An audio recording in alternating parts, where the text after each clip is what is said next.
Hey everyone, this is Leidel here. I'm going to be reading another story tonight. Tonight we're going to be reading Jumanji.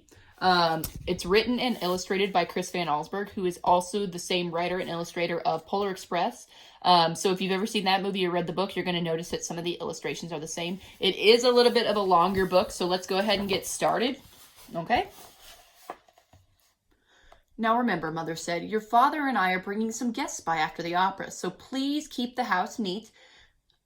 Quite so, added Father, tucking his scarf inside his coat. Mother peered into the hall mirror and carefully pinned her hat in place, then knelt and kissed both children goodbye. When the front door closed, Judy and Peter giggled with delight. They took all the toys out of their toy chest and made a terrible mess, but their laughter slowly turned to silence, till finally Peter slouched into a chair. You know what, he said, I'm really bored. Me too, sighed Judy. Why don't we go outside and play?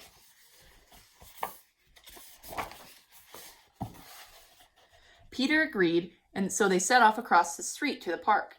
It was cold for November. The children could see their breath like steam.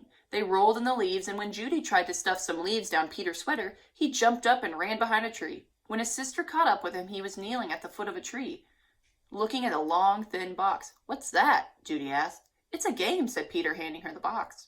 Jumanji, Judy read from the box, a jungle adventure game. Look, said Peter, pointing to the note taped at the bottom of the box.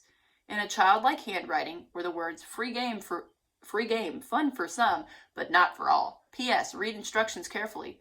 Want to take it home, Judy asked. Not really, said Peter. I'm sure somebody left it here because it's so boring. Oh, come on, protested Judy. Let's give it a try. Race you home, and off she ran, with Peter at her heels.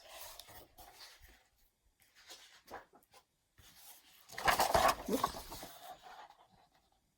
At home, the children spread the game out on a card table. It looked very much like games they already had. There was a board that unfolded, revealing a path of colored squares. The squares had messages written on them. The path started in the deepest jungle and ended up in Jumanji, a city of gold buildings and towers. Peter began to shake the dice and play with the other pieces that were in the box. Put those down and listen, said Judy. I'm going to read the instruction. Jumanji, a young people's jungle adventure, especially designed for the bored and restless. A. Player selects piece and places it in the deepest jungle. B. Player rolls dice and moves piece along the path through the dangers of the jungle. C. First player to reach Jumanji and yell the city's name aloud is the winner. Is that all? Asked Peter, sounding disappointed. No, said Judy. There's one more thing, and this is in capital letters. D. Very important. Once a game of Jumanji is started, it will not be over until one player reaches the Golden City.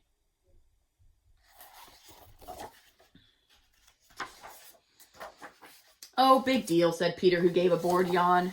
Here, said Judy, handing her brother the dice. You go first. Peter casually dropped the dice from his hand. 7, said Judy. Peter moved his piece to the 7th square. Lion attacks. Move back 2 spaces, read Judy. Gosh, how exciting, said Peter in a very unexcited voice. As he reached for his piece, he looked up at his sister. She had a look of absolute horror on her face. Peter, she whispered, turn around very, very slowly. The boy turned in his chair. He couldn't believe his eyes. Lying on the piano was a lion, staring at Peter and licking his lips.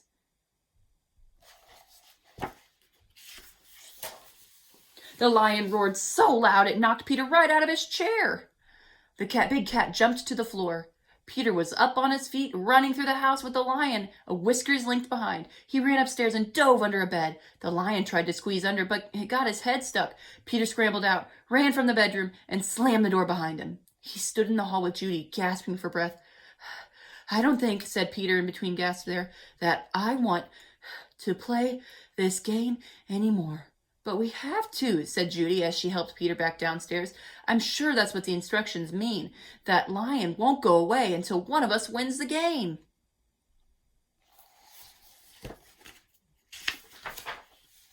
Peter stood next to the card table. Can't we just call the zoo and have them take him away? From upstairs came the sounds of growling and clawing at the bedroom door. Or maybe we could wait till Father comes home.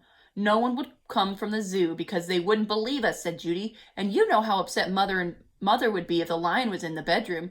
We started this game and now we have to finish it. Peter looked down at the game board. What if Judy rolled a 7? Then there'd be 2 lions. For an instant, Peter thought he was going to cry. Then he sat firmly in his chair and said, let's play. Judy picked up the dice, rolled an 8, and moved her piece. Monkeys steal food, miss one turn, she read.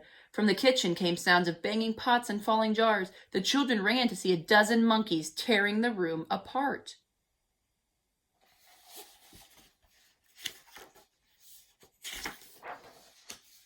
Oh boy, said Peter. This would upset Mother even more than the lion. Quick, said Judy, back to the game. Peter took his turn. Thank heavens, he landed on a blank space. He rolled again. Monsoon season begins. Lose one turn. Little raindrops began to fall in the living room. Then a roll of thunder shook the walls and scared the monkeys out of the kitchen. The rain began to fall in buckets as Judy took the dice. Guide gets lost. Lose one turn. The rain suddenly stopped. The children turned to see a man hunched over a map. Oh dear, I say, spot of bad luck now, he mumbled. Perhaps a left turn here, then... No, a right turn here. Yes, absolutely. I think a right turn, or maybe... Excuse me, said Judy, but the guide just ignored her. Around here, then over... No, over here and around this. Yes, good, but then...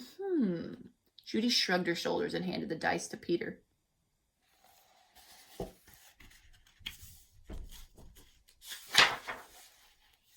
"4, 5, 6, he counted. Bitten by tsetse fly. Contract sleeping sickness. Lose one turn. Judy heard a faint buzzing noise and watched a small insect land on Peter's nose. Peter lifted his hand to brush the bug away, but then stopped, gave a tremendous yawn, and fell sound asleep, his head on the table. Peter, wake up, cried Judy, but it was no use. She grabbed the dice and moved to a blank. She rolled again and waited in amazement. Rhinoceros, stampede, go back 2 spaces. As fast as he had fallen asleep, Peter awoke. Together they listened to a rumble in the hallway. It grew louder and louder. Suddenly a herd of rhinos charged through the living room and into the dining room, crushing all the furniture in their path. Peter and Judy covered their ears as sounds of splintering wood and breaking china filled the house. Peter gave the dice a quick tumble. Python sneaks into camp. Go back 1 space. Judy shrieked and jumped up out of her chair. Over the fireplace, said Peter. Judy sat down again, nervously eyeing the 8-foot snake that was wrapping itself around the mantel clock. The guide looked up from his map, took one look at the snake, and moved to the far corner of the room, joining the monkeys on the couch. Judy took her turn and landed on a blank space. Her brother took the dice and rolled a 3. Oh no, he moaned. Volcano erupts. Go back 3 spaces. The room became warm and started to shake a little. Lava poured from the fireplace opening. It hit the water and the floor, and the room filled with steam. Judy rolled the dice and moved ahead. Discover shortcut. Roll again. Oh dear, she cried. Judy saw a snake unwrapping himself from the clock. If you roll a 12, you can get out of the jungle, said Peter. Please, Judy begged as she shook the dice. The snake was wiggling his way to the floor. She dropped the dice from her hand. 1 6, and then another. Judy grabbed her piece and slammed it on the board. Jumanji, she yelled as loud as she could.